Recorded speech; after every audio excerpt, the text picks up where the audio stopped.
Merci à vous tous d'être présents pour cette 17e édition du Salon Pro Durable. Chaque année, on le dit, chaque année, on le pense, mais chaque année, on le prouve. Chaque année, il est plus beau. Vous avez vu, tout est en bois maintenant. On est totalement raccord avec nos valeurs. Chaque année aussi, il y a plus de speakers. On est 750 speakers cette année. On en avait 650 l'année dernière. Plus d'exposants, plus de 2 étages complets du Palais des Congrès. Ce fut une lutte ardue pour avoir ces deux niveaux. Nous espérons avoir bientôt les 3 niveaux du Palais des Congrès, tout le Palais des Congrès. Mais là, il faut négocier énormément avec Viparis. D'abord, je voulais vous dire, nous avons une pensée émue pour le cacique Raoni qui nous avait promis de venir. Il aime beaucoup ce que l'on fait. Malheureusement, il est retenu à New York, il est souffrant. Donc, nous avons décidé de lui dédier cette édition et nous lui souhaitons un prompt rétablissement. Je pense qu'on peut l'applaudir, il nous l'entendra, il nous entendra là où il est. Alors, nous sommes vraiment fiers que le groupe AEF Info devienne aujourd'hui le catalyseur des solutions pour cette transformation que nous appelons de nos voeux. Pour ceux qui ne connaissent pas AEF, je pense que dans la salle, tout le monde connaît AEF, mais s'il y avait un ignare, je vais quand même vous préciser. Donc, groupe de presse professionnel, on est spécialisé sur une vingtaine de domaines différents, dont bien sûr le développement durable et la RSE, Ville intelligente aussi, qui est un peu aussi à cheval sur ces sujets, et bien d'autres domaines. Et on est reconnu pour notre professionnalisme, pour la qualité de notre production éditoriale. Et à côté de ça, nous avons une cinquantaine d'événements par an, beaucoup de grands salons, tous liés sur des sujets socio-économiques importants. On prend, je puis dire, les jeunes à partir de la seconde et on accompagne les adultes après jusqu'à la retraite à travers plein de manifestations différentes. Et puis des congrès également. On est très content aussi d'avoir créé cet ensemble autour de ProDurable. Donc il y a ProDurable aujourd'hui, il y a Top RSE aussi, qui est une convention d'affaires qu'on a créée l'année dernière et qui a trouvé tout de suite son public. Convention d'affaires, c'est la réunion entre des donneurs d'ordre et des prestats qui peuvent correspondre aux besoins de ces donneurs d'ordre. Nous avons créé aussi il y a 3 ans Talents for the Planet.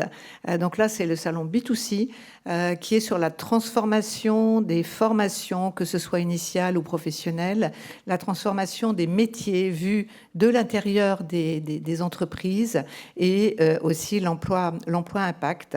Cette année, l'année prochaine plutôt, ce sera le 19 mars au Parc Floral. Nous sommes fiers également, dans tous les domaines dont je vous les vingtaine de domaines, nous avons un domaine recherche. Donc nous sommes aussi très heureux et fiers d'avoir lancé cette année le pavillon recherche. Donc une première année, c'est toujours un peu petit, mais bon, il va grossir, hein, comme ProDurable a grossi. Savoir pour agir. La recherche est au cœur des enjeux, évidemment au cœur des enjeux et des solutions autour de la transition écologique. Il y a une très très belle programmation, donc je vous invite à aller également découvrir ce pavillon recherche.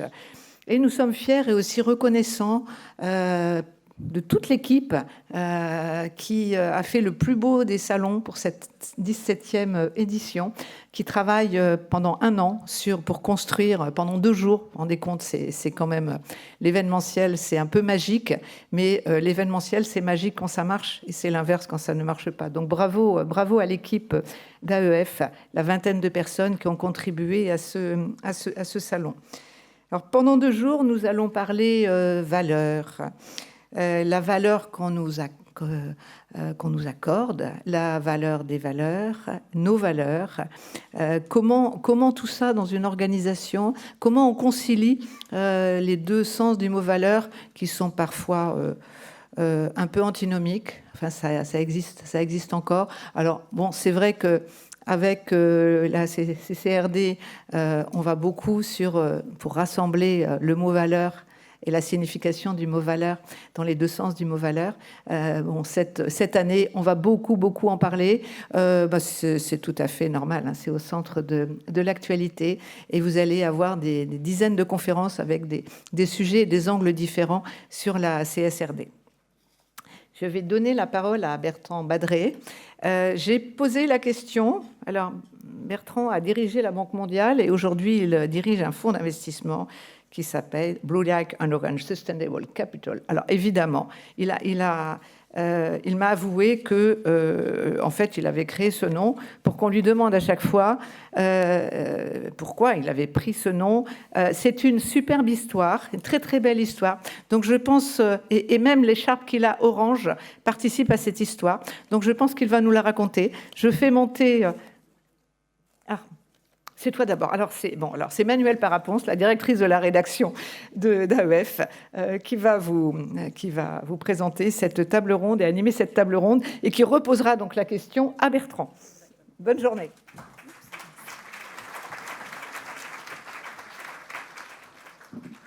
Merci beaucoup. Oui, effectivement, avant de passer la parole à Bertrand Badré, c'est moi que vous allez avoir sur scène quelques instants. Bienvenue à toutes et à tous. Daniel le disait, je travaille à la rédaction de l'agence de presse AEF Info. Je dirige notamment le département développement durable. Et je suis donc très heureuse d'être avec vous pour cette plénière d'ouverture de la 17e édition de ProDurable. Et pour commencer et vous rappeler un petit peu la thématique de cette séquence, je voudrais reprendre la citation d'Albert Einstein qui figure dans votre programme. « Ce qui compte ne peut pas toujours être compté, et ce qui peut être compté ne compte pas forcément. » J'ai envie de dire, vous avez 4 heures, mais on n'a effectivement qu'1 heure et quart. Et l'idée sur la thématique qui va nous occuper ce matin, c'est de voir comment on peut changer notre lecture de l'économie, de notre société, pour explorer comment les valeurs humaines, éthiques, sociétales, culturelles peuvent générer de la valeur économique et sociale. Pour en discuter, je vais être entourée de personnes que j'invite à me rejoindre tout de suite sur scène. Jean-Emmanuel Chaland-Belleval, qui est cofondateur et CEO de Greenscope. Vous pouvez monter sur scène avec moi. Éric Lombard, directeur général de la Caisse des dépôts. Elisabeth Morano, qui est présidente du conseil d'administration de Ring Capital et Ring Africa. Charles Nati, président du MEDEF Paris et porte-parole du MEDEF. Et enfin, Bertrand Badré, ancien directeur général de la Banque mondiale et directeur financier du groupe de la Banque mondiale, qui est aujourd'hui, on vient de nous le rappeler, PDG et fondateur du fonds d'investissement Blue Like and Orange, et qui va donc nous faire une introduction à cette séquence en nous expliquant d'abord effectivement d'où vient ce nom. Merci. C'est bon ? Merci Emmanuel, merci Daniel. Je n'avais pas du tout prévu cette petite minute commerciale, mais si vous me l'offrez, je vais la prendre. Je voulais, comme Daniel l'a fait, m'associer en pensée au Cassie Raoni, effectivement, comme vous tous. On était très heureux de pouvoir l'entendre ce matin, et comme vous tous, écoutez, on souhaite son prompt recovery, comme on dit en anglais, recouvrement, c'est pas très beau, non, rétablissement, pardon. Voilà, alors Blue Like and Orange, je n'avais pas prévu, mais en 2 mots, quand j'ai créé l'entreprise il y a 7 ans maintenant, en cherchant un nom, je me suis souvenu d'un livre que j'avais écrit il y a une vingtaine d'années avec Michel Cantu sur l'eau. Et pour commencer à écrire, j'avais trouvé cette formule pour dégripper l'écriture, en me rappelant le poème de Paul Éluard appris au lycée, « La terre est bleue comme une orange ». Et j'avais dit « La terre aurait dû s'appeler mer car elle est bleue comme une orange ». Vous allez me dire que ça ne veut rien dire, n'empêche que ça m'a dégrippé, ça a permis d'écrire le livre. Et donc 20 ans plus tard, je me suis dit, ben voilà, je vais prendre ce nom, Blue Like an Orange. Et quand j'ai interrogé un de mes investisseurs, il m'a dit, c'est une très bonne idée. D'abord, c'est un nom compliqué, donc les gens vont s'en souvenir. Deuxièmement, tu pourras dire qu'il y a 20 ans, tu avais déjà réfléchi à ces questions, donc tu n'as pas découvert ça dans les journaux hier. Et troisièmement, tu peux être sûr qu'on te posera toujours la question, pourquoi tu as pris ce nom quand même super bizarre. Voilà, donc le truc continue à marcher. Merci beaucoup. Alors, quand les valeurs créent de la valeur, l'affirmation qui est proposée à notre réflexion ce matin, elle peut paraître extrêmement facile. Ça pourrait être un sujet de philo, Emmanuel l'a dit, merci, vous avez 4 heures, quand les valeurs créent de la valeur. Ça pourrait aussi bien être le slide de conclusion d'un exercice de team building. Ben voilà, maintenant on s'est tous réunis, on est très contents, avec nos valeurs, on va créer de la valeur. On aurait pu demander à ChatGPT, j'ai résisté à la tentation, c'est un peu le truc qu'on fait aujourd'hui. ChatGPT, dis-moi quand les valeurs créent de la valeur. Donc tout ça peut paraître assez peu sérieux. Et en réalité, c'est extrêmement sérieux. C'est même probablement la question la plus sérieuse à laquelle nous devons faire dans le contexte auquel nous sommes confrontés aujourd'hui. On aime beaucoup parler de valeur au singulier, surtout quand il s'agit de créer de la valeur. Et ça fait 40 ans que j'apprends dans mes cours ou que je dis à mes étudiants que créer de la valeur, c'est essentiel en économie. Nous nous délectons aussi avec beaucoup de saveur des valeurs au pluriel. Quand il s'agit des valeurs, celles qui nous fondent et nous définissent, ou celles dont nous prétendons qu'elles nous fondent et nous définissent. Mais nous sommes en réalité sur ces deux sujets assez peu sérieux. Tant avec la création de valeurs, où on joue avec un certain nombre de définitions, qu'avec la défense de nos valeurs. Et je crois que c'est à tort. Je pense qu'effectivement, cette question, il faut aller un peu plus loin. Et j'aimerais partager avec vous une anecdote que j'ai souvent rappelée, alors pardon pour ceux qui l'ont déjà entendue, mais qui est un rappel salutaire pour tous les professionnels de la finance. Je suis sûr qu'il y en a dans la salle, il y en a en tout cas sur scène. Une anecdote qui date d'avril 2008. Alors pour les plus âgés, avril 2008, nous sommes au milieu de ce qu'on appelait la crise du subprime, qui allait bientôt dégénérer avec la faillite de Lehman Brothers. Nous avions organisé à l'époque avec l'Institut Montaigne chez AXA une conférence sur la crise du subprime. À cette conférence, on avait invité Paul Volcker. Alors pour les plus jeunes, ça ne dit peut-être pas grand-chose, mais Paul Volcker, c'était le président de la Réserve fédérale des États-Unis qu'on a crédité pour avoir défait l'inflation au tournant des années 80. C'est un homme dont on dit qu'il est larger than life, il est beaucoup plus grand que moi, beaucoup plus large, très impressionnant. Et quelqu'un dans la salle, à la fin de son exposé, lui dit « Écoutez, monsieur Volcker, vous êtes très désagréable avec les financiers. Après tout, on joue avec les règles du jeu que la société nous a données. La société exprime des valeurs, nous on prend ça, on a des règles et on les applique. » Et Paul Volcker a répondu, de manière assez brutale, « Je n'accepte pas plus en 2008 qu'en 1945 l'excuse de Nuremberg. » D'autant plus brutal qu'il y avait au premier rang Samuel Pisard, lui-même survivant des camps.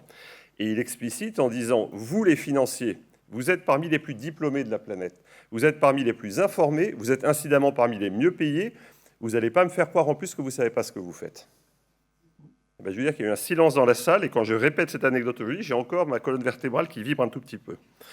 Je pense qu'on ne peut pas mieux poser la question qu'avec cette déclaration de Paul Volcker. La question du lien entre nos valeurs et la création de valeur. Et cette question, je le disais tout à l'heure, se pose en 2024 avec une acuité renouvelée. Si on fait un petit rappel historique, le système dans lequel on évolue aujourd'hui, les questions que nous traitons aujourd'hui, elles ont été posées il y a une cinquantaine d'années, on leur a apporté une réponse il y a une cinquantaine d'années, et c'est peut-être ces réponses qu'il faut revisiter. Je vais me focaliser sur 3 dates. 1971, 1970, 1972. 1971, le président Nixon, président des États-Unis, prend la planète par surprise le 15 août et déclare qu'il suspend la convertibilité en or du dollar. On change de système. On passe d'un système organisé autour de l'or, du dollar, des autres monnaies, avec un policier qui s'appelle le FMI. Ce jour-là, on rentre dans un autre monde qui n'est plus un monde organisé. Un monde où c'est le marché qui détermine la valeur des choses, y compris formellement, mais aussi dans nos têtes. On a pris depuis ce moment-là, les marchés financiers d'ailleurs ont explosé après, l'idée que c'est bien sur les marchés que se détermine la valeur du dollar, ça vaut combien, ça vaut tant d'euros, et 1 euro, ça vaut combien, ça vaut tant de dollars, et ça change tous les jours, et on est habitué à ça. La valeur fluctue. Et c'est complètement intégré dans nos modèles. C'est aussi à partir de ce moment-là qu'on est passé à une société où la confiance domine. C'est-à-dire que les banques centrales peuvent donner autant d'argent qu'elles le veulent tant qu'on a confiance et que la loi garantit cette confiance. On a inventé le billions, le trillions, le quadrillions bientôt un jour. Il n'y a plus de limite. Donc on a changé de monde en 71. Et c'est très important parce que nous sommes toujours dans ce monde. En 1970, quelques mois avant, le 13 septembre 1970, Milton Friedman, qui n'était pas encore prix Nobel, participe à un débat aux États-Unis sur la gouvernance de General Motors. General Motors, c'était la première entreprise américaine à l'époque. On disait ce qui est bon pour General Motors est bon pour les États-Unis, ce qui est bon pour les États-Unis est bon pour General Motors. Et General Motors se demande s'il n'est pas temps de faire entrer à son conseil d'administration 3 représentants du public interest, ce qu'on appellerait les parties prenantes aujourd'hui, si vous voulez. Milton Friedman rentre dans le débat et dit « ça n'est pas le sujet de l'entreprise ». Il ne dit pas qu'il n'y a pas de public interest, mais il dit « ça appartient à l'État, aux communautés, à ce que vous voulez, mais pas à l'entreprise ». Et c'est là qu'il y a cette fameuse phrase « l'objet social de l'entreprise, c'est la maximisation du profit ». Donc la création de valeur au sens strict du terme, le profit est une fin en soi. Et 1972, c'est le rapport du Club de Rome. Peut-on croître de manière infinie dans un monde fini? Et vous voyez bien que cette question de quel est l'objet de l'entreprise, elle n'est pas réglée. Quel est le rôle du marché? Ce n'est pas réglé. La place de la confiance, c'est pas réglé. Et la définition de la croissance et de ses limites, c'est pas réglé. On a apporté des réponses qui ont paru satisfaisantes pendant 50 ans. Ces 4 réponses, il faut qu'on les retraite aujourd'hui, qu'on les reconsidère aujourd'hui. Alors nous avons eu un sursaut il y a une dizaine d'années, en 2015, vous vous en souvenez, les accords de Paris sur le climat, un peu plus tôt les accords sur les objectifs de développement durable. C'était bien le monde qui, après la crise financière, prenait conscience qu'il y avait un problème, qu'il fallait se rassembler autour de valeurs communes, ces fameux objectifs du développement durable, et se mettre en mouvement. Et en fait, définir la feuille de route vers une économie qui soit plus résiliente, plus durable, plus inclusive. C'est les mots qu'on répète en boucle depuis 10 ans. Le pari a été que les valeurs posées sur la table, des valeurs universelles, tous les États ont signé ces déclarations. Les États-Unis sont sortis puis sont revenus. Que les valeurs posées sur la table, la noblesse des objectifs, la grandeur de ces objectifs, allaient tordre, je dis d'une certaine manière, la main invisible dans le sens recherché, dans la bonne direction. On s'aperçoit aujourd'hui effectivement qu'il n'en est rien. Sur plus de 80% des objectifs fixés, et notamment sur le climat, ces objectifs fixés en 2015, nous sommes soit en retard, soit en marche arrière. Et la création de valeur se calcule toujours de la même manière. On n'a pas remis en cause le système posé dans les années 70. Les valeurs sont aussi proclamées avec la même vigueur. On parle aussi de tout ce qui est autour des sociétés de mission, etc. Mais on voit bien qu'on est toujours dans cette tension et qu'on n'en sort pas. Et finalement, le résumé de tout ça, je vais citer crûment un de mes investisseurs qui m'a dit, au fond, Bertrand, moi, quand j'investis dans ton fonds, j'achète la performance financière et l'impact, c'est cadeau. Et c'est vrai. Il me le dit crûment. Réfléchissez bien au fond de vous-même. Ça ne veut pas dire que l'impact ne vaut rien, mais qu'il ne rentre pas dans le modèle de création de valeur. On a 2 cerveaux, on a 2 manières de considérer les choses, même si on peut jouer avec l'idée que l'une crée l'autre. Les tensions sont extrêmement fortes, on le voit bien aujourd'hui. The Economist, l'été, il y a 2 ans, expliquait ESG, ces 3 lettres ne changeront pas le monde. Et j'ai été dans une intervention que je faisais il y a quelques jours, je me suis fait l'écho dans les échos, j'ai été interpellé devant 1000 consultants d'un grand groupe international. La journaliste, à la fin de mon intervention, me dit « Écoutez, monsieur Badré, c'est formidable ce que vous dites, mais c'est plus à la mode. » Non mais réfléchissez à ce que vous entendez autour de vous. C'est plus à la mode. Et à ce à quoi j'ai répondu, il y avait la Climate Week à New York, j'ai dit « Ne confondez pas la Climate Week et la Fashion Week. » La Fashion Week, elle est à la mode, c'est son essence, elle change tout le temps. La Climate Week, on ne va pas changer. Ce n'est pas parce qu'on parle plus d'intelligence artificielle qu'il faut oublier le climat. Ce n'est pas parce qu'on parle plus d'intelligence artificielle qu'il faut oublier l'égalité homme-femme. Ce n'est pas parce qu'on parle plus d'intelligence artificielle qu'il faut oublier qu'il n'y a jamais eu autant de réfugiés sur la planète. Et que l'année 2024, une fois de plus, sera l'année la plus chaude. On voit bien, ceux d'entre vous qui font des roadshows, on ne leur pose plus de questions là-dessus. Et quelques amis dans des entreprises très engagées m'ont dit, on nous demande même de mettre la pédale douce sur ces sujets-là. Retournez aux fondamentaux, c'était sympa de faire ça pendant quelques années, mais maintenant vous revenez aux fondamentaux, là. Revenez, relisez votre petit Friedman non illustré.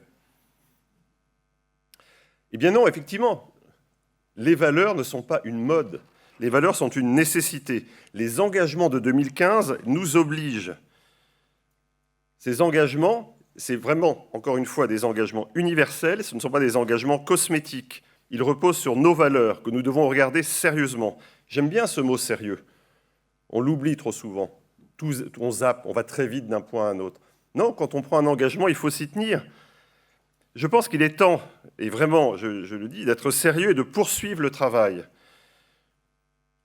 Il ne faut pas renoncer, alors qu'on est à peine au début du chemin. Les gens ont le sentiment qu'on a déjà fait beaucoup. Au fond, on n'a pas commencé. Si je peux être un peu direct et un peu dur ce matin. On a vendu, et j'en prends ma part, j'étais en responsabilité à l'époque, on a vendu les engagements de 2015 comme une transition. Transition, c'est assez indolore. Vous êtes sur la plage et vous faites un pas tous les jours, et à la fin, vous avez traversé la plage. Vous faites un régime, vous perdez 100 grammes par jour, à la fin, mais vous savez que c'est dur, en fait. On a dit, il suffit de baisser vos émissions de CO2 de 1 ou 2% par an, virgule, pendant 30 ans. Il suffit de réallouer votre épargne de 1 ou 2% par an, virgule, pendant 30 ans. Il suffit de perdre 100 grammes tous les jours, virgule, pendant 3 mois. C'est compliqué. Et en fait, on se rend bien compte aujourd'hui que cette transition, cette bonne volonté dont on pensait, parce qu'elle était guidée par nos valeurs, qu'elle allait guider tout le système économique, cette transition n'est pas une transition, c'est une vraie transformation. Ça veut dire prendre très sérieusement nos valeurs et se mettre en position de transformer nos modes de production, nos modes de consommation, nos modes de financement, les relations entre les États, réintroduire aussi un peu de fraternité dans le système. Il faut montrer que nous y croyons, que ça n'est pas juste cosmétique. Et la difficulté, c'est que cette transition où on prend sérieusement en compte nos valeurs, les engagements que nous avons pris sur la base de nos valeurs, elle suppose qu'on regarde un peu notre bilan. Et le bilan de la création de valeur tel qu'on l'a conçu depuis 50 ans, il n'est pas très heureux en réalité. Bien sûr, on va dire que le PNB a augmenté. Bien sûr, la pauvreté a diminué. Bien sûr, tous ces chiffres, on les connaît et on ne vit pas si mal. Et on voit bien les défis auxquels on est confronté. Et si on parle de bilan, je vais revenir à un bilan comptable. J'ai été directeur financier pas mal d'années dans ma vie. Dans un bilan, il y a un passif et un actif. Je crains malheureusement que depuis toutes ces années, on ait beaucoup travaillé sur le passif. On a créé un magnifique passif financier. Regardez en France les discussions sur les finances publiques. On a créé un magnifique passif environnemental. On a créé un magnifique passif social. Il est temps de travailler à reconstituer nos actifs. Et le meilleur moteur pour reconstituer nos actifs, c'est de prendre au sérieux nos valeurs. On ne créera pas de valeur, on ne créera pas un bilan équilibré si on ne travaille pas sérieusement notre actif. Le travail est considérable. C'est un travail au niveau micro, bien sûr, dans toutes nos organisations, nos entreprises, nos associations, les organisations publiques, privées. Il faut qu'on soit sérieux. Ce n'est pas un exercice de conformité, de compliance, c'est un exercice stratégique, c'est un exercice de conviction et de volonté. Il n'y a pas, encore une fois, on ne va pas attendre que les autres le fassent si nous-mêmes on ne le fait pas. C'est très facile de dire ça, c'est beaucoup plus difficile de le faire. On est tous, comme investisseurs, comme consommateurs, comme chefs d'entreprise, comme membres d'une association, comme électeurs, on est tous responsables de ces changements. Et c'est vrai aussi au niveau macro. Mais il ne faut pas que le micro dise « moi je ne sais pas faire parce que le macro ne fait pas » et le macro dit « moi je ne fais pas parce que les gens en fait n'en veulent pas ». On est dans une espèce de difficulté à résoudre les deux. Il faut pousser au micro et au macro. Ça veut dire travailler sur notre système. Alors, ça fait un peu marxiste de dire ça, surtout à 8h30 du matin ou 9h du matin. Travailler sur notre système au sens presque informatique du terme, notre operating system. C'est-à-dire nos normes comptables, c'est-à-dire nos modes de gouvernance, c'est-à-dire la manière dont on fait du reporting, la manière dont on parle de l'économie, la manière dont on rapporte l'économie. C'est un travail de très longue haleine. Alors souvent, quand je dis ça, les gens me disent « c'est bien les Français », alors ils disent « oui, il n'y a qu'à transformer le système et puis on passe à autre chose ». Voilà, vous prenez la Bastille, vous abolissez les privilèges et vous êtes très satisfait. Non, évidemment, ça prend un peu plus de temps que 15 jours. Je pense que c'est le travail d'une ou deux générations. Il faut d'abord qu'on se mette d'accord, et c'est le travail actuel, sur, au fond, quand on parle de nos valeurs, quand on parle des objectifs, etc., de quoi parle-t-on ? De quelles sont les choses dont on veut parler ? On se mette d'accord. Et ce n'est pas simple, dans un monde universel, de se mettre d'accord sur ces valeurs. De quoi parle-t-on ? C'est effectivement CSRD, c'est une partie de la réponse en Europe. Je suis trustee de la fondation IFRS, c'est aussi une partie de la réponse qui est discutée là-bas. Donc il faut qu'on se mette d'accord. Il n'y a pas que la tonne de CO2. Comment on mesure les inégalités hommes-femmes, par exemple ? L'impact de la pauvreté, etc. Donc tous ces sujets-là sont sur la table, on y travaille. Une fois qu'on sera mis d'accord sur ce qu'on mesure, et qui sous-entend effectivement qu'on se mette d'accord avec des valeurs, évidemment. Une fois qu'on sera mis d'accord, on va passer à l'exercice un peu plus difficile. Comment valorise-t-on ce qu'on aura mesuré ? Et une fois qu'on l'aura valorisé, ce qui n'est pas très compliqué, comment le comptabilisera-t-on ? Avec les conséquences fiscales, bancaires, financières, etc. C'est le sujet d'une génération, c'est un sujet extrêmement sérieux. Et évidemment, je conclus là-dessus, Emmanuel, je trouve que nous ne sommes pas très bien partis. Je regardais la semaine dernière une analyse du BCG qui interrogeait 2000 entreprises qui avaient pris des engagements sur 2050, vous savez, les fameux engagements net zéro 2050, très sérieux, évidemment. Le BCG conclut qu'il y avait moins de 10% des entreprises qui avaient un reporting sérieux en place et moins de 20% qui ont un objectif qui tient la route. Donc, vous voyez, il y a encore un peu de travail. Donc, je pense qu'il faut surtout qu'on arrête de faire semblant. La question là, c'est probablement la plus importante qui se pose à nous. Si on veut créer de la valeur, effectivement, j'espère avoir contribué à le démontrer en partie, il faut qu'on repense nos valeurs extrêmement sérieusement. Si on ne le fait pas ici, on le fait où ? Si on ne commence pas aujourd'hui, on le fait quand ? Et si ce n'est pas nous dans cette salle qui commençons le travail, alors ce sera qui ? Nos valeurs en valent la peine, et c'est vraiment la création de valeur, comme c'est dit ici, qui doit nous tirer devant dans les années qui viennent. Mais cette création de valeur, arrêtons de jouer avec. Ce n'est pas un tableur Excel, c'est beaucoup plus compliqué que ça. Et ça ne marchera pas tant qu'on n'aura pas sérieusement considérer nos valeurs, et pas seulement comme un sujet de bac philo, et pas seulement comme un slide ou un PowerPoint. C'est la question de ce siècle, et pour l'instant, je crains qu'elle ne soit pas tranchée. Merci beaucoup. Merci.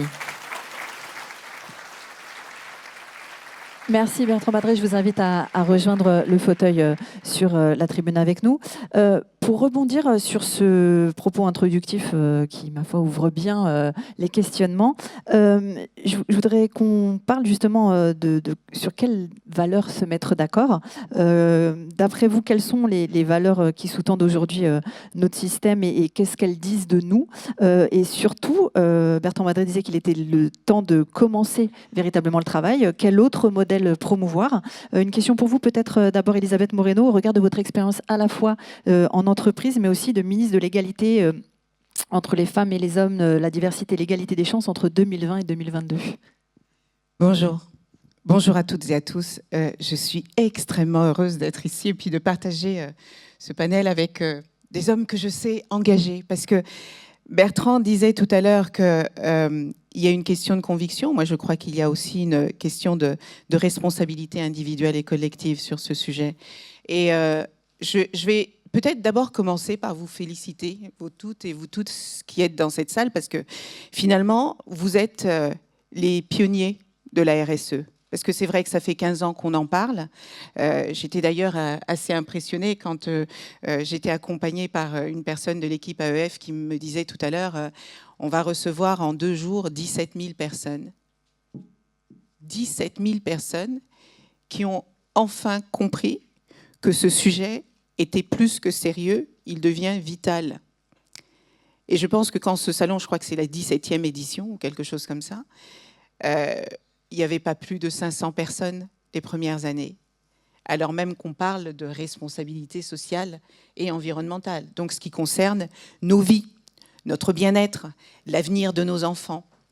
Et moi, je vais vraiment m'appuyer sur mon expérience, comme vous l'avez dit Emmanuel, mon expérience en entreprise et mon expérience en politique. Beaucoup de gens me connaissent parce que quand on est en politique, on parle beaucoup des politiques, donc on est souvent dans les médias. Mais moi, j'ai passé 25 ans de ma vie dans le monde de l'entreprise, toute petite entreprise. J'ai créé ma première entreprise, j'avais 20 ans. Et 10 ans après, j'ai rejoint le monde des technologies parce que j'étais convaincue que ça allait transformer le monde, mais je n'avais pas idée de combien ces technologies allaient transformer le monde. J'en parlerai tout à l'heure. Et en fait, ce que j'ai réalisé, c'est que aucune entreprise digne de ce nom ne peut prétendre qu'elle n'a pas de valeur. Réfléchissez bien. Est-ce que vous connaissez une seule entreprise qui dit « je n'ai pas de valeur » ?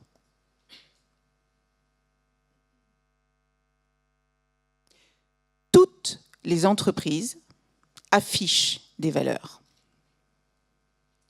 Ce qui ne va pas dans ces valeurs, c'est qu'elles ne sont pas du tout incarnées et bien souvent, elles sont totalement insincères. La réalité, c'est que là où il y a 15 ans, on pouvait se contenter de les afficher sur nos sites Internet, les mettre sur nos pancartes, dans nos réponses aux appels d'offres. Aujourd'hui, ça ne passe plus.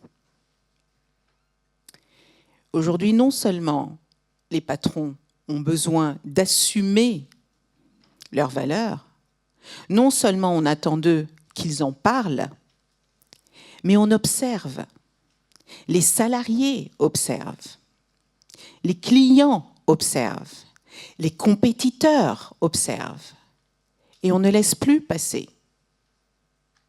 Et c'est normal qu'on ne laisse plus passer, parce que c'est de nos vies dont il s'agit. Réfléchissez au nombre d'entreprises, et j'en ai une qui me vient en tête là. Volkswagen, c'est l'une des plus grandes marques du monde. Quand ils ont trafiqué la manière dont ils mesuraient leur CO2, alors même que la qualité de leur véhicule n'a pas changé, leur réputation a pris un coup qu'ils mettront des années à traiter. Un coût COUP et un coût, COUT. Moi, mes engagements font que j'ai toujours été très tranchée sur cette question de valeurs. Parce que finalement, les valeurs, c'est notre colonne vertébrale.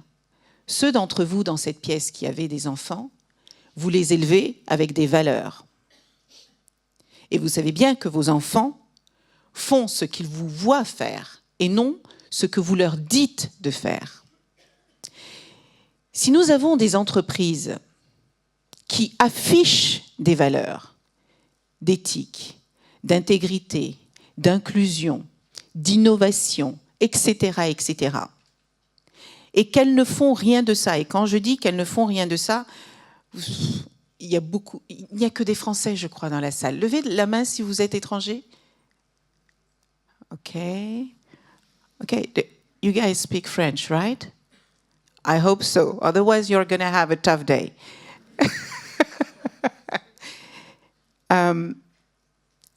Nous sommes dans un pays où la hiérarchie est importante. Donc, si le patron donne le ton, qu'il assume les valeurs qu'il affiche, toute l'organisation suivra le pas. S'il ne le fait pas, ça peut donner des affaires kerviel. On aura l'occasion tout à l'heure de revenir justement sur cette incarnation et sur le comment concrètement transformer l'entreprise. Je vous redonnerai la parole sur ce point, Elisabeth. Merci beaucoup pour ce propos introduit. On a bien compris que vous rejoigniez le point de vue de Bertrand Badré sur le fait qu'il y avait quelque chose à changer. Éric Lombard, vous faites vous aussi ce constat. En 2022, j'ai repris certaines de vos déclarations, vous parliez d'un système capitaliste déréglé et vous appeliez à définir sans tarder les règles d'un capitalisme plus responsable.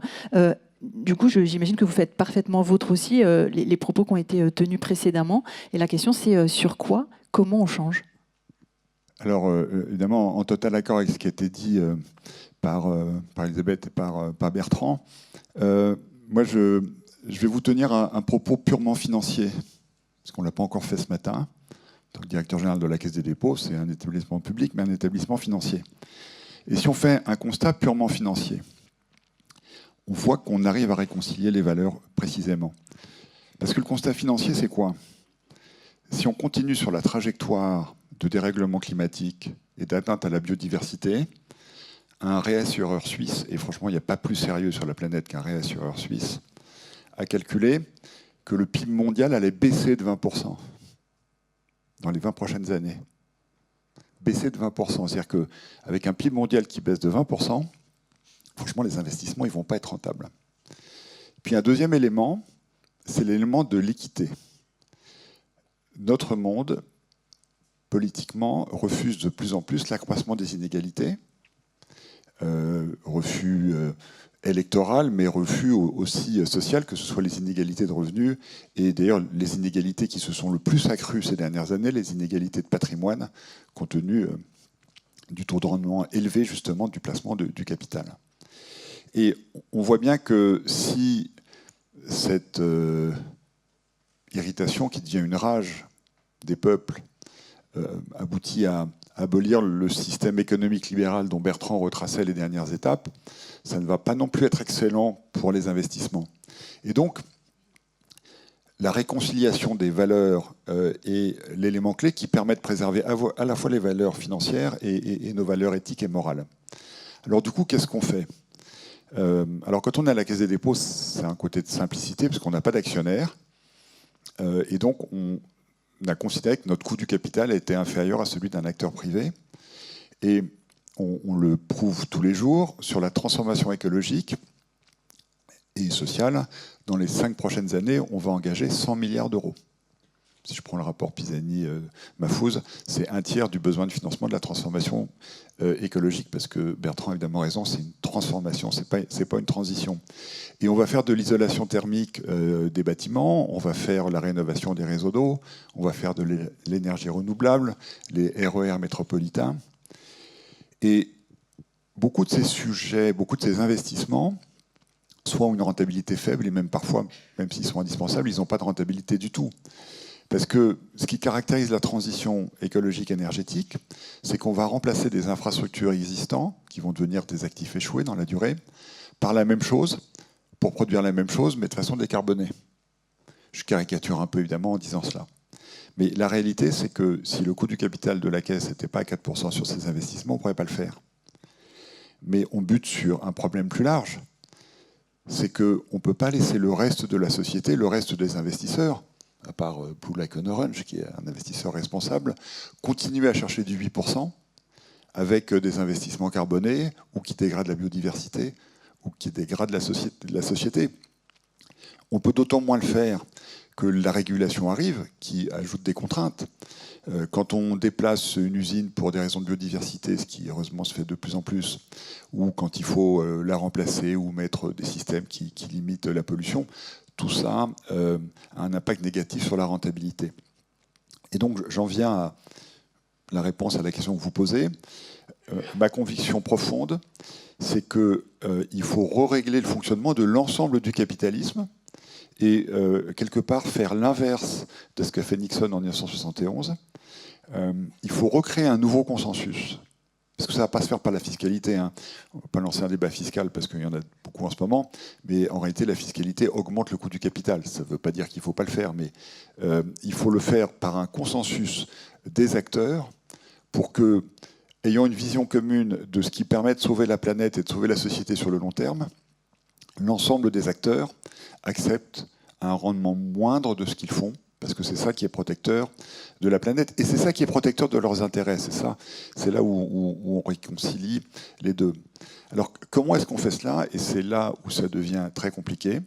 C'est qu'effectivement, aujourd'hui, il y a tous ceux qui continuent à s'en ficher, et ils sont nombreux, et ceux qui considèrent que leur devoir est de sauver la planète ne sont pas encore assez nombreux. Je pense qu'il y a un exercice de conviction à faire, et puis aussi un exercice de régulation, et je conclurai comme ça, puisque Bertrand nous avait emmenés à Washington, moi je vais vous emmener à New York. Les principaux investisseurs mondiaux, il y a quelque temps, ont eu une réunion téléphonique avec M. Gutiérrez, le secrétaire général des Nations Unies, sur la réglementation financière, sur ce qui est en Europe et la CSRD. Et il a conclu en disant, ce que vous tenez là est très important, c'est comme ça qu'on va changer le monde. Et donc, moi, je suis convaincu qu'au-delà de la création d'un consensus entre l'ensemble des acteurs pour avoir un rendement moindre qui va créer moins d'inégalités et moins de destruction de richesses, l'ensemble des régulations qui sont en train d'arriver, et je pense qu'on va en parler dans la suite de la table ronde, sont aussi un des éléments de la solution. Merci beaucoup. Charles Nati, je vous présentais comme président du MEDEF Paris et vous êtes à cette tribune La Voix des entreprises de France. Vous êtes également cofondateur du groupe Pierre Hermé, un peu de douceur en ce début de journée avec le chocolat. Et aujourd'hui, CEO de Dengo, qui intervient aussi dans la catégorie du chocolat responsable. On parlait tout à l'heure de l'objet de l'entreprise. Est-ce que vous faites ce constat aussi de ce que l'objet est aujourd'hui complètement déconnecté de ce qu'il devrait être et en tout état de cause qu'il faut complètement le revoir? Merci de la question et merci de l'invitation aussi. Je crois que c'est la première fois que le MEDEF participe à ProDurable, donc je suis ravi d'être là. Et puis peut-être que l'année prochaine, on aura l'occasion d'avoir la fille du chef Raoni.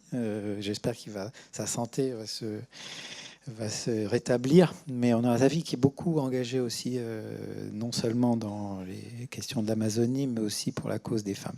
Donc voilà, donc sur la question, moi je pense que, je ne sais plus qui a mentionné l'année 2015 comme une année un peu pivot, mais j'ai l'impression que les mentalités ont beaucoup changé aux alentours de ces années. Au MEDEF, je ne sais pas si tout le monde est familier avec le MEDEF dans la salle, mais c'est 200 000 entreprises adhérentes, 10 millions de salariés, donc sûrement que nombre d'entre vous sont indirectement représentés au MEDEF. Je crois qu'il y a vraiment un mouvement, une prise de conscience. C'est ce qui nous a amené aussi à adopter en tant qu'organisation syndicale une raison d'être qui est agir ensemble pour une croissance responsable. Donc je pense que ça donne le ton aussi du fait que pour nous, la direction, elle est claire, que pour l'essentiel des entreprises françaises, la direction, elle est claire. C'est sûr que le chemin n'est pas simple, hein, mais en tout cas, c'est là. On ne peut pas le nier ni regarder dans une autre direction. Je pense que c'est bien aussi de mentionner ici qu'au niveau de l'Union européenne, la France peut être fière du fait qu'on a le point de PIB le moins carboné d'Europe. Ça tient essentiellement à des choix qui ont été faits dans les années 70 sur la production d'électricité, mais néanmoins, c'est important parce que quand on parle de croissance et quand on parle de croissance responsable, il faut aussi regarder sur quel appareil productif on se base. Donc on peut être fier de ça. Et puis, moi, ce que je pense, c'est que la meilleure façon d'atteindre à nos objectifs de croissance responsable, de décarbonation, etc., c'est aussi de regarder la manière dont on se comporte chacun. C'est-à-dire que mon métier, moi, c'est l'alimentation. Et pour une très grande part, l'alimentation humaine est une grande source du problème, mais c'est aussi une grande part de la solution. Et en tant qu'individu, je pense qu'on vote avec nos pieds, on vote avec nos pieds 3 fois par jour. Et les choix qu'on fait dans la manière dont on s'alimente, et puis dont on se comporte en tant que consommateur, des produits qu'on achète, les entreprises. Et je viens de dire que les entreprises françaises sont particulièrement vertueuses, donc faisons attention à ça. Et de cette manière, commençons par le commencement. C'est-à-dire contribuons à faire en sorte que la croissance que nous avons en France, la croissance des entreprises européennes devienne un peu le modèle dont parlait Madame la Ministre tout à l'heure. C'est-à-dire que favorisons ceux qui sont vertueux et on ira comme ça dans le bon sens. Merci beaucoup.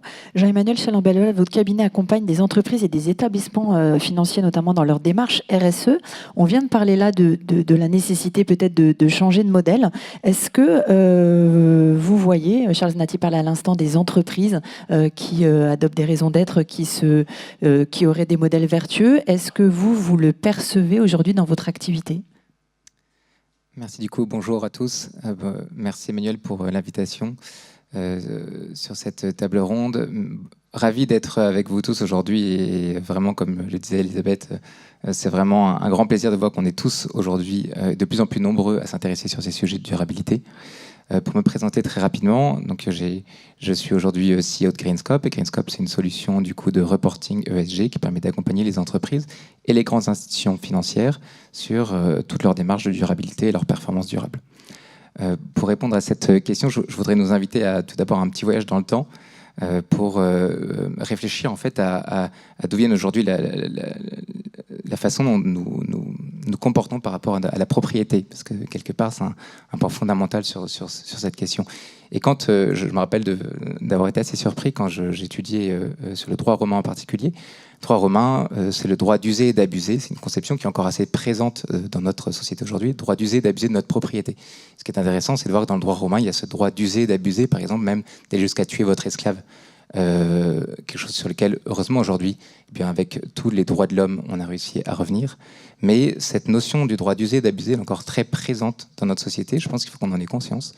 Et c'est encore quelque chose qui nous sous-tend. Voilà. Et je pense que de la même façon qu'on a évolué sur ce droit, bien sûr, fondamental avec le respect de la dignité humaine, eh bien, on peut aujourd'hui aussi évoluer, continuer d'évoluer, de progresser sur une autre façon d'envisager notre propriété, peut-être sur un devoir même de bonne gérance de ce que nous possédons, de ce que nous avons, qui nous permettra de le léguer aussi aux générations futures. Par rapport aux entreprises, donc on accompagne de très nombreuses sociétés. Et je vais vous donner un petit exemple, une illustration.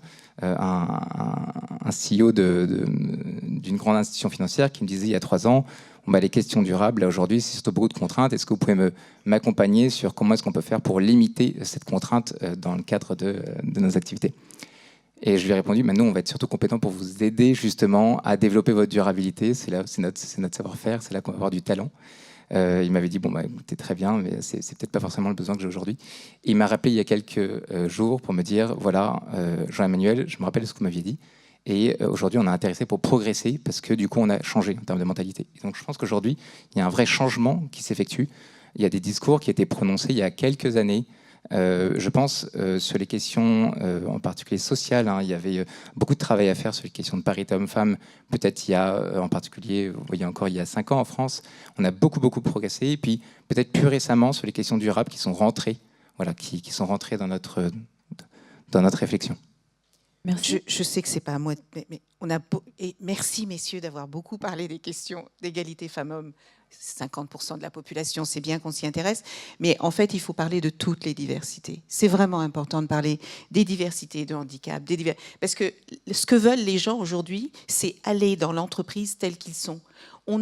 Et c'est bien que vous parliez de cette capacité que nous avons à utiliser l'être humain comme un outil de production. Eh bien, l'outil de production, si vous avez un tracteur, vous ne le faites pas rouler avec seulement une partie de ce qu'il est. Et si on veut véritablement que les gens donnent tout ce qu'ils ont dans l'entreprise pour qu'elle performe, pour qu'elle soit plus productive, il faut qu'on accepte de les accueillir tels qu'ils sont dans toute leur diversité. Et je ne souhaite pas que la partie égalité femmes-hommes cache toutes les autres diversités qui sont aujourd'hui passablement ignorées. Merci pour ce point. Je vous laisse la parole, Jean-Emmanuel Chalon-Belval, parce qu'on a parlé reporting, on a parlé CSRD, un sigle qui va beaucoup revenir à l'occasion de ces 2 jours sur ProDurable. On sent la passion que vous avez tous pour cette nouvelle réglementation qui, effectivement, va venir impacter les entreprises très fortement.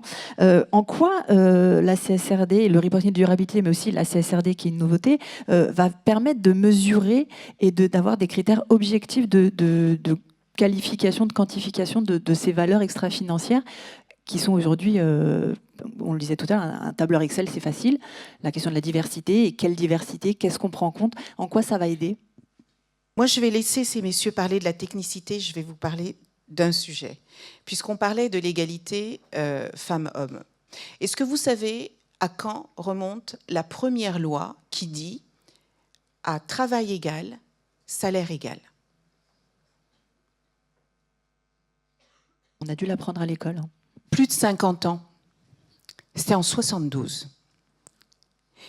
Et vous savez quel est l'écart de salaire entre les femmes et les hommes aujourd'hui à travail égal? Ça oscille entre 15 et 20%. Pourquoi je vous dis ça? Parce qu'en fait, on peut voter toutes les lois du monde. Je vous rappelle que la Déclaration universelle des droits de l'homme a été signée dans notre beau pays parce que nous savons porter les bonnes valeurs. Pour autant, est-ce que vous avez l'impression qu'aujourd'hui, chaque individu est considéré pour ce qu'il est dans son humanité et dans sa dignité? Non. Ce que je veux dire par là, c'est qu'on peut voter toutes les lois, tous les règlements, on peut faire la toupie sur la tête et dire combien c'est merveilleux ce qu'on a mis sur le papier. Si on ne le met pas en œuvre, ça ne sert à rien. Et l'exemple que j'ai pris sur le salaire femmes-hommes est un exemple concret. Les femmes dans notre pays, nous avons la chance de vivre dans un pays où les droits des femmes sont portés. Moi, pendant que j'étais au gouvernement, il y a eu 5 lois votées pour protéger les femmes contre les violences, pour permettre aux femmes de réussir dans le monde économique, pour permettre aux femmes... Et j'en passe, c'est des meilleurs. Les jeunes filles dans les secteurs des filières de l'enseignement supérieur qui portent les métiers d'avenir, il y en a eu plein. D'abord, la plupart des gens ne connaissent pas ces lois. Ensuite, c'est tellement mal contrôlé que si ça se passe, c'est bien, si ça ne se passe pas, bah, ma foi, tant pis. Je prends la loi Pénicaud, vous savez, l'index égalité professionnelle qui a été mis en place. On n'a que 2% des entreprises aujourd'hui qui reportent les chiffres, 2% qui arrivent au chiffre de 100% d'atteinte. 98% sont encore à côté de la plaque. On a même des entreprises qui nous disent, alors que c'est dans la loi, ah ben oui, mais moi, je ne savais pas qu'il fallait augmenter les femmes quand elles partent en congé maternité. Mais enfin, Coco, elle a travaillé avant de partir en congé mat. Et donc, en fait, c'est pour ça, je vous dis, on va parler de ces réglementations et c'est très bien que l'Europe soit pionnière sur ce sujet parce que c'est aussi ce qui fait la prise de conscience et c'est ce qui nous fait avancer et progresser et réfléchir sur ces sujets. Mais moi, je voudrais revenir un instant sur ce que disait Je pense que c'est Bertrand qui le disait dans son introduction. En fait, l'éducation, c'est la base de tout. Et je termine par là, Emmanuel, je vois vos yeux, je comprends le... J'ai fait d'abord des études de droit, parce que je voulais devenir avocate, et finalement j'ai adoré le monde des affaires, et j'ai fait une business school. L'une des plus belles, puisque c'est l'ESSEC, je le dis. Bon. Je pliais les livres, les machins, les trucs, à un moment donné, il faut bien s'en débarrasser, et je regardais la dernière fois, 60% de mes bouquins et de mes cours portaient sur la maximisation des profits, la rentabilité, l'EBITDA. 60% des cours portaient là-dessus. Maximisation des profits. Ce qui n'est pas dit, et Eric connaît ça par cœur, c'est du moment que vous faites le profit, si quelques sujets doivent en pâtir, c'est pas trop grave. C'est entre parenthèses. C'est ce qu'on enregistre. 30% du reste du temps, c'était les process et les outils. Et le peu de temps qui restait quand on débordait, ou quand, et encore, quand il fallait prendre du temps parce qu'il y avait un peu de finance internationale qu'on n'avait pas fait, c'était sur le 10% des hommes et des femmes de l'entreprise qu'on prenait. Et qu'est-ce qui se passe aujourd'hui ? Les femmes et les hommes qui composent les entreprises sont devenus les piliers et les atouts des entreprises. Donc en fait, on peut parler de loi, on peut parler de règlement, on peut parler d'éthique, on peut parler de morale. En fait, tout ça, c'est pas tellement important. C'est de la survie des entreprises dont on parle aujourd'hui. Merci. Alors, il est 9h40, il nous reste 35 minutes, donc je vais effectivement faire les gros yeux à tout le monde si vous dépassez ou si vous sortez du cadre, parce qu'il va falloir qu'on garde le timing pour les tables rondes qui vont nous suivre. Je vous redonne la parole, Jean-Emmanuel Chalambella, sur le reporting. Elisabeth Moreno disait tout à l'heure, enfin à l'instant, qu'effectivement, on peut avoir des textes, on peut avoir des choses. La question, c'est comment ça s'applique. La CSRD, finalement, c'est peut-être une manière d'objectiver et de pouvoir peut-être vérifier l'effectivité des actions mises en place dans les entreprises. Tout à fait. Ce qu'il faut, bien qu'on se rende compte qu'à l'heure où on se parle, là, il y a une tornade parmi les plus puissantes du monde qui est en train d'arriver sur la Floride, qu'on vit apparemment la 6e extinction de masse, la dernière c'était les dinosaures, et que du coup, par rapport aujourd'hui à ce que disait Bertrand tout à l'heure, 50% du PIB est considéré comme étant très dépendant des services écosystémiques. Ça veut dire que si demain on continue à dégrader les services écosystémiques, on va avoir un sujet par rapport à cette matérialité d'impact, en fait, quelque part, qui va venir percuter la matérialité financière. Et je crois que c'est exactement ce que vient adresser la CSRD. La CSRD, c'est comment est-ce qu'on traite cette matérialité d'impact, en fait, qui va venir percuter cette matérialité financière. Peut-être pour donner un petit peu reprendre un petit peu de hauteur par rapport au sujet du reporting, aujourd'hui, on a l'Union européenne qui, au travers de Green Deal, a mis en place plusieurs réglementations qui sont des réglementations de transparence, c'est-à-dire c'est des obligations de publication sur des standards qui sont comparables entre les différentes industries. Ça a commencé en 2021 avec la SFDR. On a vu que tous les investisseurs se sont mis, je pense que mon confrère en fait partie, se sont mis vraiment à accélérer sur les sujets du coup de reporting ESG. Et puis, on a la CSRD maintenant qui va s'appliquer pour à peu près 50 000. On avait commencé avant. Tout à fait. Et donc, on a la CSRD là qui va s'appliquer. Mais donc, ce qui est intéressant, c'est de voir qu'on a ce starter un petit peu réglementaire. Mais au-delà du starter réglementaire, ce qui est passionnant, c'est de voir qu'aujourd'hui, il y a des pratiques de place qui sont en train de se mettre en place. Donc, par exemple, on a France Chimie qui travaille pour le secteur de la chimie. Comment est-ce que ça se passe d'appliquer concrètement et d'aller plus loin. On a France Invest qui va travailler sur les différentes pratiques de place. On va avoir France Assureur qui va faire le même travail. Voilà. Tous les syndicats de profession aujourd'hui sont en train d'œuvrer sur comment est-ce qu'on déploie et comment est-ce qu'on décline en fait cette CSRD au niveau sectoriel. Vous avez aussi un autre effet qui s'appelle l'effet cascade. C'est-à-dire qu'aujourd'hui, on voit qu'il y a un vrai effet cascade entre les banques ici présentes qui vont au fur et à mesure, accélérer sur des demandes de reporting durable. Mais derrière ce reporting durable, c'est des critères très concrets dont on vient de parler dans cette conférence. Vous avez des fonds d'investissement qui vont avoir la même démarche auprès des entreprises, et puis vous avez les entreprises qui ont la même démarche auprès de leurs fournisseurs. Aujourd'hui, il y a une analyse de PwC qui montre qu'il y a 78% des fournisseurs qui considèrent qu'ils ont déjà été questionnés sur l'ESG de la dernière année. Et ce qui est extraordinaire avec la CSRD, c'est qu'on va venir, derrière tous ces questionnements, mettre un standard, en fait, standardisé, mettre une comparabilité, et finalement inciter même ceux qui sont non concernés peut-être à date par ces sujets d'obligation, parce que tout le monde n'est pas concerné par l'obligation réglementaire, bien, eux aussi, sur une démarche soit volontaire, soit incitée par leur donneur d'ordre, par exemple un client, vont petit à petit, réaliser leur premier calcul carbone, réaliser leur première trajectoire de décarbonation, réaliser leur première stratégie environnementale. Et vraiment, on voit qu'il y a un très grand phénomène. Et peut-être le dernier point que je peux évoquer là-dessus, c'est que en plus de tout ça, il y a une très bonne nouvelle parce que quand même, on me dit souvent, c'est quand même très complexe la réglementation. C'est vrai, c'est très complexe, c'est intelligent, mais c'est très complexe. Et il y a beaucoup d'acteurs aujourd'hui qui maintenant viennent œuvrer à vos côtés. Vous en rencontrerez beaucoup, je pense, pendant ce salon, des acteurs du conseil, puis aussi des acteurs de la tech. Des acteurs de la tech, par exemple, chez Greenscope, et on va aider les entreprises avec toute l'intelligence artificielle pour aller simplifier la collecte, pour aller simplifier les mesures. Je donne juste à titre d'exemple, on est venu récemment apporter un nouveau moteur d'analyse des impacts et des dépendances sur la biodiversité. Eh bien, ça a permis en fait aux acteurs des fonds d'investissement, en l'occurrence, de maintenant venir calculer leurs impacts et de venir les publier. C'est quelque chose d'assez nouveau et c'est un trend qu'on a lancé. Voilà. Donc, comment en fait ces différents éléments, dont la tech au final, on permet d'accélérer, je dirais, sur cet grand outil que va être la CSRD pour la transition durable. Merci beaucoup. Bertrand Badré, vous parliez tout à l'heure de l'arbitrage entre performance et l'impact, l'impact étant cadeau. Vous, dans votre activité d'investisseur, l'impact, c'est quelque chose que vous prenez en compte évidemment dans vos décisions.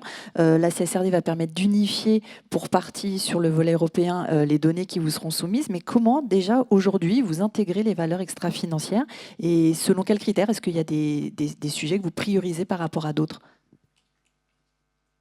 Alors, le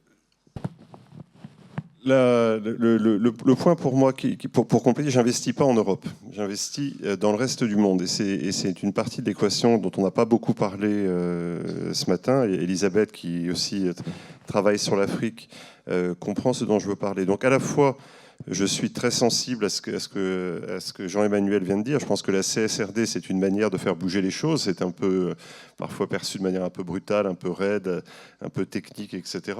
Mais en même temps, c'est vrai que ça force à se poser des questions. Moi, je suis administrateur en plusieurs entreprises. Évidemment, au début, ça part mal en disant ça nous coûte cher, on ne comprend rien, c'est beaucoup d'indicateurs. Puis à la fin, tiens, en fait, on n'avait pas compris notre problème avec l'eau. On n'avait pas... Donc voilà, donc il y a un démarrage où on s'ébroue et c'est plutôt positif. Mais pour moi, le sujet, et c'est pour ça que j'ai créé Blue Like an Orange, tous les engagements de 2015, ils sont, je l'ai dit, universels. Et moi, j'ai une terreur, et j'emploie ce mot à dessein, je ne veux pas que l'Europe se transforme en Boboland. C'est-à-dire qu'après avoir erré dans la lumière pendant plusieurs dizaines d'années, on découvre un nouveau système et on se tourne vers le reste du monde en disant c'est comme ça. Et je trouve qu'on n'a pas suffisamment, je le dis gentiment, chercher à travailler avec l'Amérique latine, l'Afrique, l'Asie, en disant c'est ensemble qu'on va sauver la planète. La réalité, c'est que effectivement, il se passe un certain nombre de choses chez nous, et au total, même si ça va jamais assez vite, assez loin, etc., je pense que le train est parti. Je pense qu'effectivement, qu'on est dans la bonne direction en France, en Europe, et j'allais dire plus généralement dans les pays de l'OCDE, y compris aux États-Unis. Encore une fois, ça ne va pas assez vite, c'est pas assez massif, etc. Mais globalement, voilà, c'est en train de se mettre en place.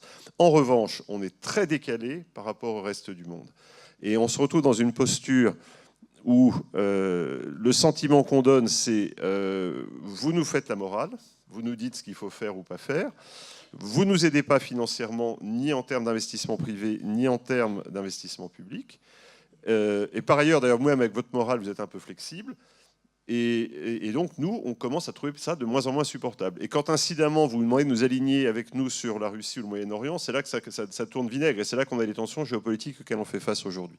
Alors, pour répondre à votre question, c'est précisément au cœur de mon engagement. Je pense qu'il faut qu'on investisse dans ces pays-là. On le fait avec les outils, et donc en particulier, Jean-Emmanuel l'a rappelé, SFDR hier, CSRD demain, etc. Mais on est obligé de faire ça dans des pays qui ne sont pas dans le champ de ces directives. Mais nos investisseurs étant eux-mêmes européens, il faut qu'on trouve une continuité. C'est un exercice qui est assez difficile en réalité. De trouver, de s'adapter sans perdre ses valeurs, mais tout en tendant la main pour que tout le monde avance ensemble, avec des situations parfois délicates. Donc pour répondre à votre question, oui, nous on est nativement construit autour de l'impact. C'est comme ça que nous avons construit Blue Like an Orange en 2017. On a dû faire des choix. on a mis au début ce qu'on a appelé un impact rating, par analogie avec le credit rating. On dit est-ce que le projet dans lequel on investit, l'entreprise dans laquelle on investit, c'est de l'impact AAA, double B, single C, etc. Et comme le rating, on peut être upgradé ou downgradé. C'est-à-dire qu'au fur et à mesure de l'investissement, ça peut s'améliorer ou se dégrader. C'est un outil assez pédagogique, en fait. Donc ça, c'est comme ça qu'on a commencé. Ensuite, nos investisseurs nous ont dit c'est très bien d'avoir ce raisonnement investissement par investissement. Nous, on voudrait capturer l'ensemble de votre activité. Ce qui était compliqué parce qu'on investit à la fois dans l'éducation, l'agriculture, la santé, l'énergie. Donc, on n'a pas un indicateur unique comme la tonne de CO2.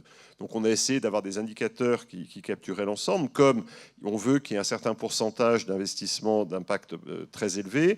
On veut que 70% des populations bénéficiaires de nos investissements soient dites underserved, donc qu'ils ne soient pas servis par les situations économiques actuelles, etc.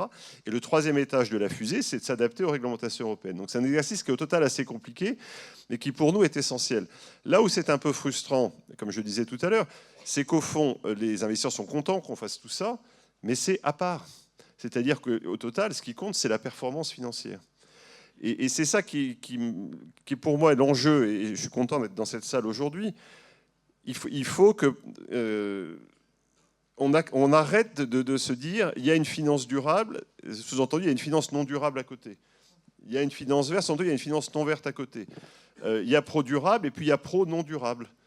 Non, il faut que tout devienne, qu'on rentre dans le dur du système.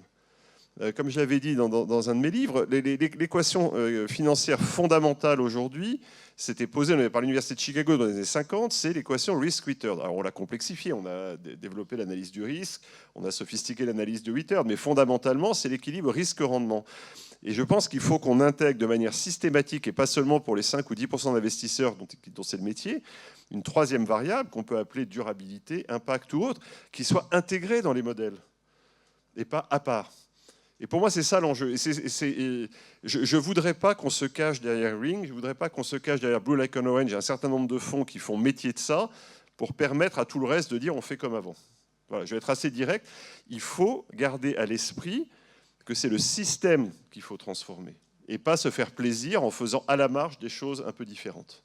Merci beaucoup. Éric Lombard, ça rejoint ce que vous disiez tout à l'heure sur le fait que c'était un système global du capitalisme qu'il fallait revoir. Comment la Banque des territoires et la Caisse des dépôts, puisque vous intervenez sur les territoires et aussi de façon plus macro, intègrent ces valeurs extra-financières dans ces choix? Vous parliez tout à l'heure des 100 milliards de fonds disponibles.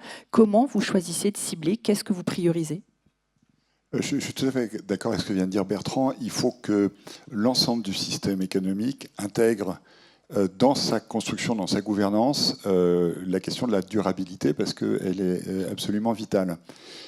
Pour être effectivement très concret sur ce qu'on fait à la Caisse des dépôts, d'abord, on a lié la question du développement durable et de la finance, parce que nous considérons que les deux se mesurent. Et donc, la directrice financière, la directrice des finances et du développement durable, et Nathalie Layani, qui est pas loin dans la salle, je l'ai vu tout à l'heure, voilà, est responsable du développement durable dans la direction financière, parce que à l'avenir, la CSRD sera aussi importante que l'IFRS. On aura des comptes financiers en IFRS et des comptes durables en CSRD, et on devra piloter nos institutions en respectant la contrainte économique de soutenabilité, donc d'avoir une rentabilité minimum, parce que la Caisse est publique, mais comme on n'a pas d'actionnaire, cette contrainte s'impose à nous aussi, bien sûr, mais aussi la contrainte de transformation. Mais il faut aller au-delà de cela, et maintenant, dans tous les comités d'engagement, qu'on décide d'un investissement en capital ou d'un prêt, l'équipe développement durable est présente, avec droit d'expression comme les autres, c'est-à-dire droit de veto. Et moi, j'ai été très fier le moment l'année dernière où on a refusé un dossier pour de pures raisons d'atteinte à la biodiversité, alors que le dossier avait du sens économique, il était soutenu par des élus locaux. Mais on a considéré que l'impact à la biodiversité justifiait qu'on ne prenne pas ce dossier. De même que quand on a un dossier de transformation immobilière, eh bien, si on peut, dans la transformation immobilière, renaturer une partie des sols, même si ça réduit la rentabilité financière, mais ça augmente l'impact, et on le fait sur la transformation des anciens bâtiments d'exploitation de la Caisse des dépôts à Bordeaux, où dans le projet qui a été validé par la mairie, on a une part de renaturation pour compléter une zone humide qui est à côté. Donc c'est dans chaque acte que nous posons. Et puis pour être certain de se mettre sous pression, on a constitué un comité des parties prenantes avec des ONG, avec des sachants, qui vérifient qu'on est bien dans les clous. Et on a décidé, il y a quelque temps, que les avis de ce comité seraient rendus publics.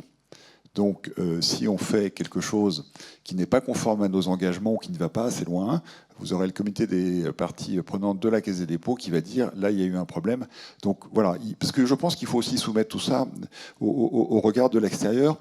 Et j'insiste sur le fait qu'il faut mettre la biodiversité au même niveau que le dérèglement climatique, parce que les deux sont liés, même si la question de biodiversité...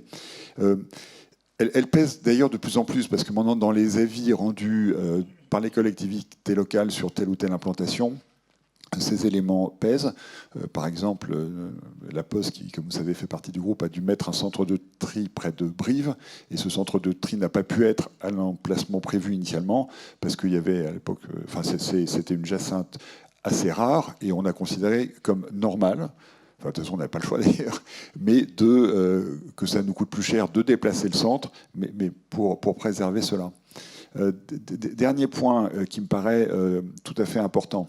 J'ai dit tout à l'heure que mon point de vue serait purement financier, parce que la réalité, je crois qu'on le dit beaucoup ici, la finance, c'est un levier d'une puissance totale. C'est-à-dire que le jour où tous les financiers du monde, et c'est vraiment l'objectif qu'on poursuit, auront cet objectif de développement durable, le sujet sera réglé.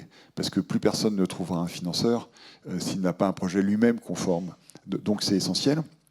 Et dans le portefeuille d'investissement de la Caisse des dépôts, qui fait beaucoup de choses, mais on a un portefeuille d'investissement qui fait 320 milliards d'euros, donc ce n'est pas complètement neutre. Nous suivons année après année la décarbonation de ce portefeuille. C'est-à-dire que je peux vous dire quel est l'impact carbone de ce portefeuille. On a évidemment des exclusions. Le charbon, toutes les énergies, le pétrole non conventionnel, le pétrole qui est... Enfin, d'ailleurs, de plus en plus, ça sera le pétrole tout court, mais là, on a encore un petit élément de transition. Et dans les objectifs des équipes qui gèrent ces fonds, en fin d'année, il faut que ça contribue à la rentabilité de la Caisse, puisque d'ailleurs, c'est ces rendements qui nous permettent de faire des choses plus risquées ou moins rentables. Mais il faut que la décarbonation se fasse. Et elle est très exigeante, parce qu'on se met dans la ligne des accords de Paris. Donc il faut que le portefeuille soit à 1,5 degré en 2050. Et ça nous vaut des choix, parfois, de souveraineté qui ne sont pas très simples. Je ne veux pas aller plus loin sur le sujet, mais dans l'arbitrage, il y a le financier, il y a le développement durable, il y a aussi la souveraineté, qui est un élément qui complique un peu l'équation. Mais encore une fois, je pense qu'il faut qu'on soit extrêmement intransigeant et surtout veiller à ce que ces méthodes se répandent. Et donc il y a un militantisme à faire, notamment vis-à-vis des autres acteurs financiers, parce que si tous les acteurs financiers de la planète se mettent dans ce chemin, on va aller vite. Et je terminerai par un point d'inquiétude. On a créé des alliances mondiales, les Net Zero Alliance. Net Zero, c'est zéro carbone, entre les investisseurs, les asset owners, les asset managers, et qui sont vraiment mondiales. Et on voit des grands investisseurs qui s'en retirent sous la pression, par exemple, du Texas, qui dit « mais ce que vous faites va à l'encontre de mes intérêts d'État pétrolier ». Et donc, si vous êtes dans cette alliance, moi, je ne permettrai pas que vous travailliez ou que vos investissements... Donc, la bataille, elle est mondiale, et on doit la mener pour que un État comme le Texas soit lui aussi ramené à la raison, parce que Bertrand vient d'en parler, mais c'est bien que la France soit exemplaire, mais ce serait bien que les États-Unis, la Chine, l'Inde, qui sont quand même des pollueurs absolument massifs, rejoignent ce chemin qui est vital pour la planète. Merci, on suivra effectivement avec attention les élections dans quelques semaines aux États-Unis. Charles Znati, on a parlé beaucoup de l'intégration et de la mesure, de la transparence, le reporting. Comment les entreprises, elles appréhendent cet exercice d'objectivation qui leur est demandé, et aussi la réorientation des flux financiers vers les entreprises durables, ou en tout cas qui appliquent des schémas économiques un peu différents de ceux traditionnels dont on parlait tout à l'heure? Alors là, on va un petit peu rentrer dans la technique. En fait, cette année, l'exercice 2024 pour les grandes entreprises cotées, c'est la première année où il va y avoir la publication des rapports CSRD. C'est un travail qui demande beaucoup de ressources, d'engager beaucoup de ressources pour ces groupes. Ils y vont pas avec un énorme enthousiasme, mais c'est pas de la mauvaise volonté. En fait, c'est quelque chose que tous les grands groupes sont amenés à découvrir, et donc il y a une pratique qui se met en place. Il faut identifier les grands enjeux de durabilité. Alors, il y a des questions qui sont simples, hein, comme le climat, la vigilance sur la chaîne de valeur. La biodiversité, c'est vraiment un sujet qui est très complexe à maîtriser et qui va mettre des années, en fait, dans la pratique à trouver ses marques, hein. Qu'est-ce qui est vraiment utile, qu'est-ce qui est accessoire, on sera sûrement amené à en reparler. L'organisation de la collecte des données aussi, c'est quelque chose qui est complexe parce que il y a des réglementations qui se bousculent, c'est fragmenté, etc. Il y a beaucoup de remontées parmi nos adhérents sur la difficulté que représente la complexité, hein, des standards de reporting, comment est-ce qu'on les interprète, comment est-ce qu'on les appréhende. Je constate en visitant le Salon Pro Durable que au moins ça donne un certain dynamisme à un secteur économique, puisqu'il y a tout un tas de boîtes qui sont représentées ici, qui apportent des services dans ce domaine. Donc ça, c'est plutôt positif. Donc je pense qu'il faut garder présent à l'esprit que tout ça se met en place et qu'il y a une montée progressive, une montée en puissance progressive. Pour ce qui concerne les petites, les entreprises non cotées, les PME, j'ai dit qu'on était 200 000 adhérents au MEDEF, donc je parle de 199 960 entreprises adhérentes. Là, c'est beaucoup plus compliqué, notamment parce qu'on a fixé un seuil pour ces entreprises de 250 personnes, 250 employés à temps plein, et que nous, au MEDEF, on pense que ce seuil est particulièrement difficile pour toutes les entreprises qui sont dans le quartile inférieur. Donc là, je dirais que ça coince pas mal, tout simplement parce que ces entreprises nous disent que le système est complètement inadapté aux capacités simplement de l'entreprise. Et puis, il y a toutes les entreprises qui voient ça en se disant « Oh là là, mais nous, on est finalement dépendants de nos donneurs d'ordre. Les donneurs d'ordre, ce sont des grands groupes. Comment on va faire? Comment on va s'organiser ?» On l'a dit, hein, ça n'est pas sans poser des problèmes de compétitivité, parce que finalement, au sein de l'Union européenne, et on est tous d'accord pour dire que c'est utile et qu'il faut aller dans ce sens-là, il n'y a pas de question.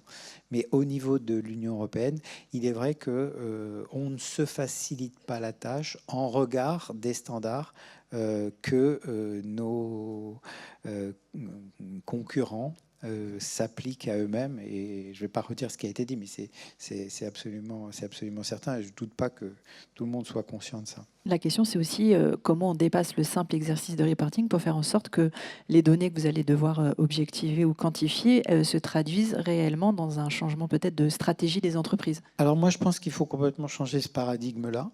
Je pense que fondamentalement, la culture de l'entreprise fait que on ne peut pas progresser sur ce qui ne se mesure pas.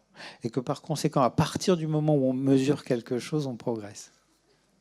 Mais en même temps, on entend parfois même au MEDEF, des gens qui parlent l'éthique, valeur, c'est bien, mais il y a la vie réelle. Et aujourd'hui, je ne peux pas engager cette transformation parce que mes actionnaires, mon activité, la concurrence internationale, finalement, me bloquent dans cet exercice. Oui, je pense que vous faites référence à certains grands chefs d'entreprise qui ne sont pas exempts de faire de la provoque. En réalité, moi, ce que je constate, c'est que partout où on pose des indicateurs, naturellement, l'organisation évolue dans le sens performatif. Et donc, on va vers l'amélioration des indicateurs. Je veux dire, c'est une constante. Donc, c'est très bien qu'il y ait des indicateurs et ça permet aux gens d'orienter leur action. Merci. Elisabeth Moreno, on parlait tout à l'heure des pays émergents avec Bertrand Badré. Vous intervenez effectivement, vous, sur le territoire africain et en particulier auprès des startups. Charles Nati parlait à l'instant des PME. Les startups, c'est encore un autre modèle d'entreprise. Comment et est-ce que c'est quelque chose que vous poussez dans les investissements que vous faites pour faire en sorte que tout de suite, les startups sur ce territoire particulier, peut-être au regard des enjeux dont on parle ce matin en Afrique, se saisissent immédiatement de cette question et ne soient pas dans une logique peut-être de volonté d'être des startups dont on voit parfois un démarrage fulgurant, mais peut-être au mépris aussi des valeurs qu'elles exercent effectivement. On a combien de temps là? Combien de temps il nous reste? 2 minutes. Bon, alors je vais faire très vite. Moi, la raison pour laquelle j'ai rejoint Ring Capital, c'est parce que c'est un fonds d'investissement à impact social et environnemental et que j'avais désespérément besoin de rencontrer tous les jours des entrepreneurs qui veulent sauver la planète et les femmes et les hommes qui y vivent. Ça, c'est le postulat de départ. Et évidemment, s'il y a un continent sur lequel l'impact aujourd'hui est majeur, vous prenez un continent qui ne participe qu'à hauteur de 4% des émissions de CO2 sur la planète, à qui on demande exactement les mêmes efforts que les pays qui sont à 50, 60 et j'en passe, c'est les meilleurs. Donc, on part du postulat chez Ring Capital que ce que les entreprises, on va dire plus anciennes, ont du mal à faire, parce que c'est vrai, il faut pas. Enfin, on n'est vraiment pas là pour donner des leçons. On est conscient des difficultés que les transformations sont à la fois pour les entreprises et pour les êtres humains de manière naturelle. Mais on part du postulat que celles qui naissent aujourd'hui, celles qui se créent aujourd'hui, doivent prendre en considération ces sujets ESG. Et je fais une toute petite parenthèse, même si j'ai que 2 minutes, juste pour dire que on parle beaucoup de la partie E de ESG. On parle très peu de la partie S. La partie gouvernance, c'est une obligation. Il y a les règlements, il y a tout ce qui a été mentionné tout à l'heure. Et dans les startups sur lesquelles Ring Capital, Ring Africa investit aujourd'hui, de la même manière que Blue Like Orange, j'adore, eh bien, c'est exactement cette idée de se dire, puisque nous avons ces valeurs, nous devons les faire vivre. Et donc, nous allons mesurer, je suis tout à fait d'accord sur le fait que ce qui ne se mesure pas ne progresse pas. Et dans nos indicateurs, pour pouvoir investir aujourd'hui sur une start-up, de la même manière d'ailleurs que les investisseurs le demandent à Ring Capital, nous avons des critères de mesurabilité sur les sujets environnementaux, sur les sujets de biodiversité, sur les sujets sociaux, sur la place des femmes dans l'entreprise, sur la place des jeunes, sur la place des personnes en situation de handicap, et que personne ne vienne me dire « Oh là là, mais ça fait trop de critères, on n'arrivera jamais à créer une boîte ». C'est pas vrai. Ce sont les boîtes dont on a besoin demain. On a plein de startups qui cartonnent, et elles cartonnent avec des valeurs. Donc peut-être que pour une fois, ce sont les petits qui vont donner l'exemple aux grands. Merci beaucoup. On arrive sur la dernière partie de cette table ronde. Je vais vous poser une dernière question qui servira peut-être aussi un petit peu de mot de conclusion. Jean-Emmanuel Chaland-Belval, on a parlé beaucoup de ce qu'il y avait des outils qui existent. Il y a aussi la question de la conviction dans le secteur qui est le vôtre. Comment on fait pour peut-être élargir le champ des entreprises? On parle beaucoup des entreprises engagées versus les autres. Voilà, comment on essaye de convaincre et de faire en sorte que ce que disait Bertrand Badré tout à l'heure, qui finissait un peu sur une note un peu pessimiste, je ne sais pas si c'est le terme, mais sur le fait que voilà, finalement on n'avait rien commencé, on avait parlé beaucoup, mais que maintenant il fallait faire. Comment on fait et comment vous participez à ce mouvement? Je pense que tout d'abord, il y a une conviction qui est rationnelle, qui est qu'en s'engageant sur la durabilité, on va éviter des risques. C'est ce que disait Eric à l'instant. Aujourd'hui, les investisseurs, ils sont 1 sur 2 à refuser un dossier d'investissement pour des questions durables cette année. Voilà. Donc il y en a au moins 1 sur 2 qui dit « j'ai au moins refusé un dossier d'investissement cette année pour une question durable ». Ensuite, on voit bien que la Banque de France, par exemple, indique que ceux qui vont tarder à se mettre en route sur la transition, il y a des scénarios qui sont divergents, les scénarios qui sont positifs pour ceux qui vont se mettre en route et ceux qui ne vont pas se mettre en route vont prendre du retard, par exemple, sur l'agriculture. C'est jusqu'à moins 25% de points d'écart de rentabilité entre ceux qui seront les précurseurs et ceux qui sont retardataires. ça monte jusqu'à 50% sur les questions d'énergie fossile, pour les secteurs d'énergie fossile, pour ceux qui seront en retard. Voilà. Et puis, il y a aussi des opportunités très claires. Par exemple, il y a 4 500 milliards d'euros de croissance à faire sur l'économie circulaire. Voilà. C'est un élément qui a été communiqué récemment aussi dans une étude de France Invest.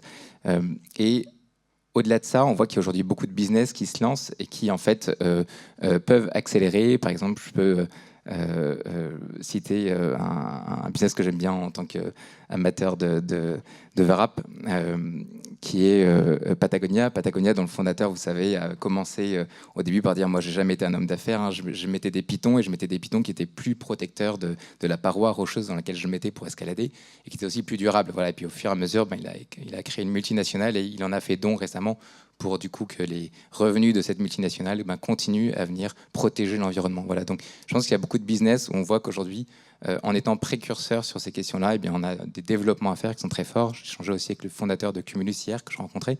Cumulus, c'est une société qui est une petite start-up justement en Afrique, que vous connaissez certainement très bien, voilà, qui se lance sur le fait de créer de l'eau dans le désert, par exemple. On a 60% de l'eau qui est aujourd'hui c'est ce qu'il nous disait, 60% de l'eau qui est dans l'air que nous respirons par rapport aux rivières. Eh bien, il vient,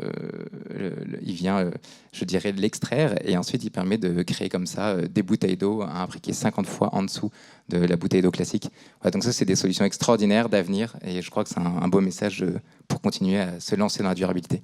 Merci beaucoup. Bertrand Badré, un petit mot pour finir cette peut-être de positif. Même si de fait la situation est effectivement alarmante et il y a des choses à faire, mais comme le Salon Pro Durable, c'est aussi le salon des solutions. Voilà, comment donner un petit peu d'esprit positif à cette association. Non, je ne veux surtout pas laisser le sentiment que je suis un pessimiste. Je ne serais pas entrepreneur si j'étais pessimiste. Donc ça, c'est déjà un élément extrêmement solide, sinon j'irais faire autre chose. Mais en même temps, j'insiste vraiment sur le caractère sérieux de ce dont on parle. Ce n'est pas juste des propos d'estrade, on n'est pas là pour se serrer les coudes, ça va aller mieux comme ça. C'est important. Alors, ce qui me rend optimiste, paradoxalement, c'est le Covid. Pourquoi ? Quand on était en mars 2020, on a touché le mur. On a eu le Covid, et là, brusquement, on a trouvé 17 000 milliards de dollars qui n'existaient pas. Alors après, ça a quelques effets pervers aujourd'hui sur l'argent magique, etc. N'empêche qu'on a trouvé 17 000 milliards. Moi, j'habitais aux États-Unis à l'époque. Je ne suis pas particulièrement fan du président Trump. Mais il faut dire que c'est le seul chef d'État de la planète qui a dit « Mais vous inquiétez pas, il y aura un vaccin avant la fin de l'année ». Les chefs d'État européens, le nôtre, ont dit « Il faudra attendre 3-4 ans ». 3-4 ans, c'est-à-dire qu'on a eu un moment où on se dit on va rester confiné pendant toutes ces années. Enfin, rappelez-vous le côté très désespéré de mars-avril 2020. Donc la réalité, c'est que quand on touche le mur, on trouve l'argent, on trouve les solutions et on y arrive. La difficulté avec tout ce dont on parle aujourd'hui, c'est que le mur est un peu une cible mouvante. Alors on pouvait se dire quand 70 000 km² au Canada brûlent, c'est un peu comme le Covid. Non. Le deuxième cyclone en 8 jours en Floride, a priori, non. Il y a peut-être un moment où ça va être le passage qui va. La réalité, c'est qu'il y a toutes ces solutions qui sont présentées ici. Il y a de l'argent, je veux dire, il y a de l'épargne. Elle n'est pas forcément bien allouée, mais il y a de l'épargne. C'est pas comme s'il n'y avait pas d'épargne. On sait à peu près ce qu'il faut faire. On ne va pas réinventer la poudre. Il y a plein de rapports qui ont été dits sur tout ce qu'il fallait faire, sur tous les sujets dont on a parlé. Il n'y a jamais eu autant de gens qui cherchent sur la planète, donc statistiquement, il y a quand même pas mal de gens qui trouvent. Donc on a toutes les pièces du puzzle. Donc ça me rend optimiste. La question, c'est comment est-ce qu'on passe de on fait ça à la marge à on transforme le système. Et ça va peut-être venir d'un endroit inattendu. Je ne sais pas, il y a des ruses de l'histoire, il faut parfois y croire, il faut parfois les provoquer. Mais la réalité, ne croyez pas que je suis pessimiste. Mais je ne veux pas qu'on se raconte des histoires en disant on a fait le plus dur. Non, on n'a pas fait le plus dur. On commence le plus dur, mais on en est parfaitement capable. Et je pense que le jour où ça démarrera, ça ira beaucoup plus vite qu'on ne croit. Mais voilà, faut pas rater cette occasion. Donc surtout, ne me prenez pas pour un pessimiste. Merci beaucoup. Éric Lombard, un mot de conclusion aussi sur il faut accompagner. La Caisse des dépôts est un des acteurs sur le territoire français pour le faire, et vous avez des homologues dans le monde qui, je crois, ont aussi un peu les mêmes objectifs que vous, et en tout cas les mêmes attitudes de réallocation des investissements. Il y a plus de 400 institutions comme la Caisse des dépôts, banques de développement dans tous les pays du monde, y compris les États-Unis. Et maintenant, on se réunit chaque année dans ce qu'on appelle Finance in Common. Et ce qu'il y a dans Finance in Common, Pardon, c'est quelque chose, puisque vous venez tous à ProDurable et donc vous êtes engagés et conscients, il faut partager le fait que cette transformation, c'est plus qu'une transformation, c'est une révolution. Et on va tous devoir changer. La Caisse des dépôts, c'est aussi la politique de la ville. La politique de la ville durable, c'est quoi ? Je rappelle que pour nous mettre sur une trajectoire zéro carbone, même si on passe à l'énergie verte, c'est 30% de baisse de la consommation d'énergie en France dans les 20 prochaines années, 30% de baisse. Et donc la ville durable qui va arrêter d'artificialiser les sols, c'est la ville sur la ville, c'est la ville plus en hauteur, c'est la ville avec plus de transport public, parce que le transport public est infiniment moins polluant que le transport individuel. C'est la réindustrialisation, parce que si on fait chez nous avec une énergie décarbonée, ça sera moins polluant que de faire venir des produits de pays très carbonés. Ce qui veut dire aussi, et ça n'a pas été bien compris, c'est que la vie dans une économie zéro carbone, elle est plus coûteuse que dans une économie carbonée. Le véhicule électrique, pour ceux qui ont un véhicule individuel, il est plus coûteux. La nourriture bio, elle est plus coûteuse. Et donc, la question du pouvoir d'achat et de la répartition des richesses, elle est aussi au cœur du modèle. Et ça relie le sujet économique et le sujet social, sans qu'on ne va pas y arriver. Et donc, je pense que cette conscience de l'importance de la mutation, elle est absolument essentielle. C'est quand cette conscience sera partagée qu'on va passer le col et arriver à un rythme plus rapide, qui est impératif, parce qu'en réalité, on a 10 ans pour faire ce pivot. Je ne veux pas dire qu'il est trop tard, parce que trop tard, ça n'existe pas quand on est engagé. Mais voilà, il y a vraiment urgence, et je pense que cette conscience de l'urgence, il faut tous qu'on contribue à la partager. Merci. Merci beaucoup, Charles Nati. Un mot de conclusion. Sens de l'urgence, la place des entreprises, c'est à vous de jouer, quoi. Oui, enfin, merci, Monsieur Lombard, pour le plaidoyer pour les entreprises et les entreprises françaises, européennes qui vont dans le bon sens. Je pense que on ne dira jamais assez suffisamment ces sujets. Je vais compléter par une petite page de publicité. Moi, je suis investisseur dans un fonds d'investissement qui s'appelle French Food Capital, qui est un fonds à impact. Et French Food, comme on dit en bon français, je ne vais pas vous traduire pour les anglophones qui sont dans la pièce. Vous voyez à quoi ça fait référence. Donc, encore une fois, regardez où est-ce que vous mettez les pieds. Non, où est-ce que vous mettez votre argent, même si ça coûte parfois un petit peu plus cher. Également, je suis promoteur d'un projet, un projet à impact qui est le Chocolat Dengo. Chocolat Dengo, c'est une entreprise créée en 2017, certifiée B Corp dès son origine, qui s'est donné comme mission de venir en aide aux petits producteurs de cacao. Alors, je ne ferai pas de développement sur comment est organisé le marché du cacao et qu'est-ce qu'on consomme comme chocolat quand on achète une tablette de chocolat dans un supermarché, mais renseignez-vous sur la question et vous verrez que finalement c'est pas très ragoûtant. Donc au fond c'est ça, moi, ce que j'ai envie de dire, c'est que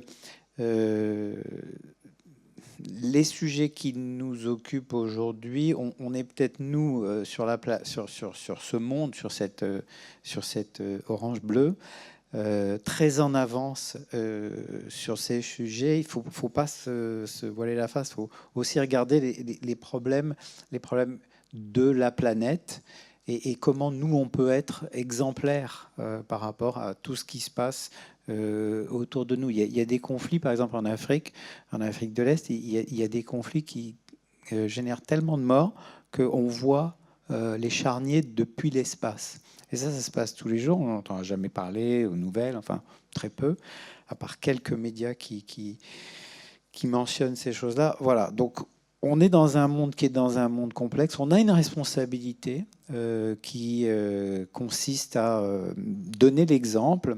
Et on peut donner l'exemple à tout niveau, en tant que salarié, en tant que collaborateur, en tant que patron, en tant que consommateur, en tant que parent, en tant qu'éducateur, etc. Et puis essayer de faire en sorte que ce mouvement il devienne un mouvement collectif qui entraîne les autres. En tout cas, on ne peut que l'espérer. Écoutez, merci à vous 5 pour vos interventions. Donc on retiendra cette conclusion, peut-être que c'est à nous tous collectivement et aussi à l'ensemble des grands acteurs présents d'agir. Et je profite de ce dernier moment de la table ronde pour glisser une autopromotion, moi aussi. C'est que la rédaction d'AEF vous propose à 12h30 en salle 251 une séquence sur la gouvernance clé de voûte d'une CSRD réellement transformative. Et on parlera effectivement de comment il faut se saisir des obligations pour changer ses modèles et sa gouvernance. Merci à vous, bon salon.